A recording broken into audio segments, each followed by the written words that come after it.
Aujourd'hui, les graines constituent une ressource importante de l'alimentation humaine et animale. Ainsi, tout ce que nous mangeons est issu directement ou indirectement d'une graine, à l'image du pain avec le blé ou des animaux nourris avec du soja et du maïs. Les semences sont un pilier essentiel de l'agriculture. En effet, elles sont un levier pour répondre aux enjeux de sécurité alimentaire, de préservation et de conservation de la biodiversité, mais permettront aussi de répondre aux futurs enjeux climatiques. C'est pourquoi il est nécessaire d'étudier et de comprendre les différents mécanismes de la graine.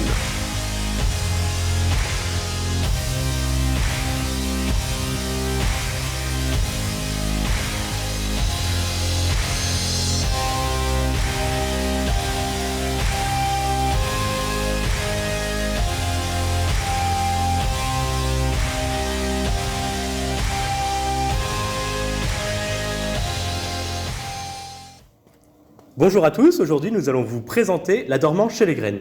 Mais d'abord, Chloé, qu'est-ce qu'une graine ?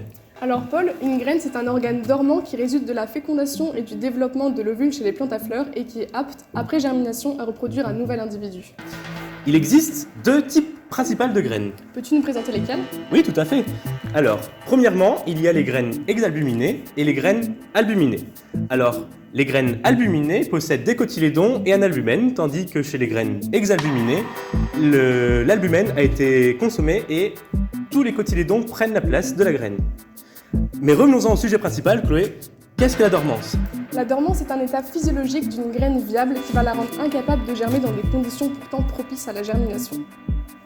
Nous allons maintenant voir les différents types de dormance. Donc tout d'abord, il existe une dormance primaire et secondaire. La dormance primaire s'installe au cours du développement embryonnaire. Elle est acquise au cours de la maturation de la graine sur la plante mère. Le niveau de dormance dépend à la fois de la génétique de la graine et de facteurs de l'environnement maternel comme la lumière et la température. Par exemple, des températures froides pendant la maturation de la graine sur la plante mère augmentent le niveau de la dormance primaire. Lorsque la dormance primaire est levée, la graine est capable de germer si les conditions environnementales le permettent. Lorsque la dormance primaire est levée, mais que les conditions environnementales sont défavorables, la graine repart en dormance, c'est la dormance secondaire. Les dormances primaires et secondaires peuvent se recouvrir. Par exemple, la dormance secondaire peut débuter alors que la dormance primaire n'a pas encore totalement été levée. Le mécanisme mis en jeu pour entrer en dormance est globalement le même. Par exemple, ces deux dormances sont toutes les deux grandement influencées par des phytohormones comme la gibberelline et l'acide abscisique, comme on le verra plus tard. La différence entre ces deux dormances réside plutôt dans la manière dont elles perçoivent l'environnement pour réguler la dormance. Nous allons maintenant voir qu'il existe 4 types de dormance selon le mécanisme impliqué. La dormance physique, la dormance morphologique, la dormance physiologique et la dormance morphophysiologique. La dormance tégumentaire est un cas courant de dormance. Dans ce cas, la dormance est imposée par la présence d'une barrière physique autour de la graine, par exemple un tégument épais et imperméable. Dans ce cas, ce tégument nécessite d'être affiné via des frottements, des attaques chimiques comme des subdigestifs pour lever la dormance. Ces traitements permettent de laisser l'eau entrer dans la graine, ce qui permet la germination. Un autre type de dormance est la dormance morphologique. Dans ce cas, l'embryon de la graine est sous-développé. L'embryon a besoin de temps ou d'un élément déclencheur pour compléter son développement. La dormance physiologique correspond à un maintien de la dormance par l'embryon et l'endosperme. Cette dormance est maintenue par les hormones de la semence. La dormance est levée lorsqu'il y a un changement de l'équilibre hormonal.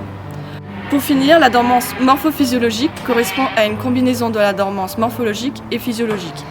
L'embryon est sous-développé et en même temps l'embryon et l'endosperme maintiennent la dormance via les hormones. Afin de germer, une graine dormante doit lever sa dormance.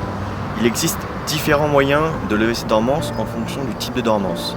Par exemple, une dormance physique peut être levée par le passage de la graine dans un milieu acide, tel les sucs digestifs. Une graine doit être ingérée par un animal afin de pouvoir germer.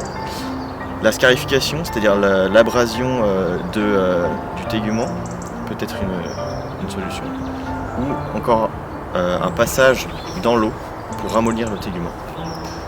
Dans le cadre d'une dormance morphologique, la graine a seulement besoin de temps afin que l'embryon se développe jusqu'à son stade mature. Et dans le cadre d'une dormance physiologique, donc le cas de la plupart des graines, ce sont les conditions environnementales qui lèvent la dormance, c'est-à-dire la quantité d'humidité, de lumière ou de température. D'autres graines ont besoin d'un temps de froid ou de chaud pour lever leur dormance, on appelle cela la stratification. Le gui est un bel exemple de dormance physique qui est levée par le passage dans l'intestin d'un oiseau, donc par le passage dans un milieu acide. L'environnement agit à la fois pendant la maturation de la graine et au moment de la levée de la dormance. La dormance primaire induite pendant la maturation de la graine permet ainsi de favoriser la stratégie de dissémination. En effet, l'objectif principal de la plante est de se reproduire. Ainsi, la plante mère va disperser ses graines dans son environnement proche afin d'assurer à sa descendance les meilleures conditions de croissance. Cependant, la plante mère va également disperser ses graines dans un environnement plus éloigné pour coloniser des nouvelles terres potentiellement propices au bon développement des graines. Les conditions de vie de ce nouvel environnement sont incertaines et c'est pour cela que la plante mère va influer sur la durée de dormance de ses graines. Cette stratégie de dissémination va permettre d'obtenir une diversité de graines qui vont d'une part ne pas germer en même temps et ainsi créer un stock de graines dans le sol et d'autre part assurer une bonne dissémination des graines dans l'espace car les graines germent au bon moment. Donc dans cette deuxième partie, nous allons voir les mécanismes de la dormance au niveau moléculaire. Margot et moi-même, nous allons vous parler du rôle de l'ABA et de DOG1 dans la dormance. Quant à moi, je vais vous montrer l'implication du cytochrome CYP707A dans la dormance. Et finalement, je vous présenterai le rôle des roses dans la dormance ainsi que celui de l'éthylène. Dans le schéma ici présent, nous allons développer les actions de l'hormone ABA et de la protéine DOG1 qui sont des régulateurs centraux de la germination. Ils sont influencés en amont par des facteurs endogènes et environnementaux. L'ABA, connu sous le nom d'acide abscisique, est une phytohormone qui joue un rôle important dans la physiologie de la plante. Il ralentit la croissance, provoque la fermeture des stomates, favorise la maturation et la dormance des graines et des bourgeons, ainsi que l'accélération de la sénescence. DOG1, qui signifie Delay of Germination 1, est une protéine qui a une présence continue dans la graine sèche et est fortement exprimée pendant la maturation de la graine. Elle favorise la dormance et est fortement liée au métabolisme de l'ABA en étant régulée et induite par cette dernière lors de la maturation des graines. Les basses températures sont elles aussi participatives de l'expression de DOG1. Cependant, nous ne connaissons pas le lien entre l'ABA et cette protéine. Lorsque les semences sont dormantes, il y a stimulation des gènes de synthèse de l'ABA avec l'ouverture des voies de signalisation de ce dernier, ainsi que la dégradation des GA lors de l'imbibition, ce qui bloque la germination. Sa synthèse est induite par des facteurs de transcription LAFL. Il va avoir une accumulation en grande quantité d'ABA dans l'endosperme de la graine. Des transporteurs d'ABA vont l'acheminer de l'endosperme jusqu'à l'embryon. Dans le schéma présent, nous pouvons voir que la protéine DOG1 favorise l'activité d'ABI5, qui est contrôlée aussi par l'ABA. Ce dernier va inhiber PP2C et donc l'empêcher de bloquer l'expression de ABI5. Ici, ABA et DOG1 inhibent l'action des membres spécifiques des phosphatases du clade APP2C, et notamment AHG1 et AHG3. Ces phosphatases stimulent la sortie de la dormance et régulent les réponses des modifications de la transcription, de l'allongement cellulaire, l'affaiblissement du tégument et l'activation des réserves de stockage.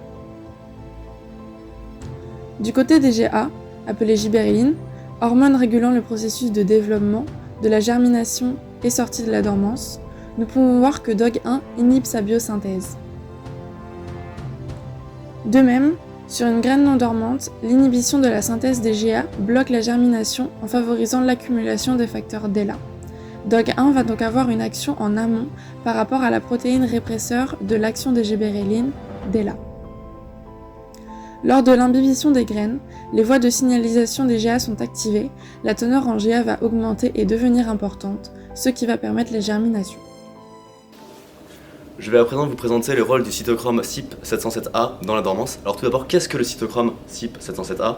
Donc ce cytochrome est une famille de gènes codant des protéines dont notamment l'ABA 8 hydroxylase qui va permettre la catabolyse de l'ABA nécessaire à la dormance. Donc cette diminution du taux de l'ABA va permettre la synthèse de gibérelline et la levée de dormance. Mais ce cytochrome va être contrôlé. Notamment, il va être stimulé par différents facteurs dont le processus d'after ripening, l'augmentation de la température et aussi par les facteurs de transcription du cryptochrome. Et ce cryptochrome est lui-même stimulé par la lumière bleue. Donc nous allons nous intéresser à la production d'éthylène dans la graine et l'action de cette phytohormone à la fois sur la germination et la production des ROS. Donc dans un premier temps, on va observer l'imbibition de la graine avec un début d'élongation cellulaire dans l'embryon. Ce début d'élongation cellulaire va activer la voie de synthèse de l'éthylène qui se fait à partir du métabolite S-adomète ou SAM. Qui va être ensuite transformé à l'aide d'une ACC synthétase en ACC, puis en C2H4, donc l'éthylène. Cet éthylène produit va activer l'ETR1, donc l'éthylène récepteur 1. Cet ETR1 va se lier avec la protéine du gène EIN2 et ce faisant inhiber l'action de la protéine CTR1. Une cascade de réactions se produit ensuite avec l'activation du gène EIN3 pour enfin donner les éthylène response factors ERFS, dont je vais vous citer quelques rôles. Donc ils ont pour objectif, lors de stress salin, de capturer et de faire diminuer la concentration des ROS, donc une action inhibitrice. Et ils peuvent également inhiber ou favoriser la germination en fonction de la luminosité. L'éthylène peut également, via l'activation du gène RBOHB, produire des ROS avec la protéine codée par ce gène. Cette protéine, NADPH oxydase, va en présence de NADP et d'O2 produire du NADP et des anions superoxydes, donc des ROS. Donc nous allons maintenant nous intéresser à une autre voie de production des ROS, ainsi que l'effet de ces molécules sur la germination. Donc pour faire un bref rappel de ce que sont les ROS, on y retrouve les anions superoxydes, donc O2-, le protoxyde d'hydrogène H2O2 et les radicaux libres HO-. Comme pour l'éthylène, la production de ROS endogène va commencer avec l'imbibition de la graine. Cette dernière va ensuite activer la production des ROS dans la mitochondrie. Cette production va principalement se faire au niveau de la chaîne respiratoire qui, en transportant les électrons du complexe 1 à 4, va produire des ROS avec les complexes 1, 3 et le cytochrome C. Nous nous retrouvons donc avec des ROS produits par la mitochondrie et par la NADPH oxydase. Ces ROS vont jouer plusieurs rôles en lien avec la germination. Tout d'abord, en s'accumulant, ils vont participer à lever la dormance. Ainsi, il a été montré que pour certaines graines de certaines espèces, moins on avait de ROS accumulés dans les cellules, plus la dormance était profonde.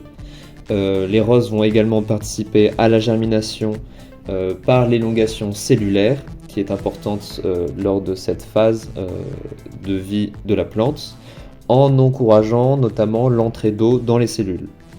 Enfin, les ROS jouent également un rôle d'antagoniste de l'ABA et donc vont favoriser la germination. Nous pouvons essayer de résumer tout ce que nous avons vu sur la dormance et la germination dans ce schéma bilan. Concentrons-nous en premier lieu sur les molécules ayant un rôle majeur dans la dormance que sont l'acide abscisique, GA et les protéines DELA. Tout d'abord, les protéines DELA stimulent la dormance primaire en stimulant l'ABA et en inhibant GA. Comme nous l'avons vu précédemment, ABA stimule la dormance en activant la synthèse de protéines comme ABI5 et en inhibant les hormones comme GA qui stimulent la germination. De plus, l'accumulation de ROS et de NO dans la graine vont également induire la levée de dormance. Cependant, ces hormones sont contrôlées à la fois par des processus environnementaux. Nous observons ainsi que la température, la lumière et notamment les longueurs d'onde bleues, la présence d'eau, d'O2 et de nitrate ainsi que la chaleur, pour certaines espèces, stimulent la germination. Ces hormones sont également contrôlées par des mécanismes biologiques internes à la graine. La germination est en effet stimulée par le déchirement du tégument de la graine et de l'endosperme ou le processus d'after ripening. Ainsi, comme nous pouvons le constater, la dormance et la germination sont contrôlées par des boucles de régulation sensibles à différents facteurs internes et externes à la graine.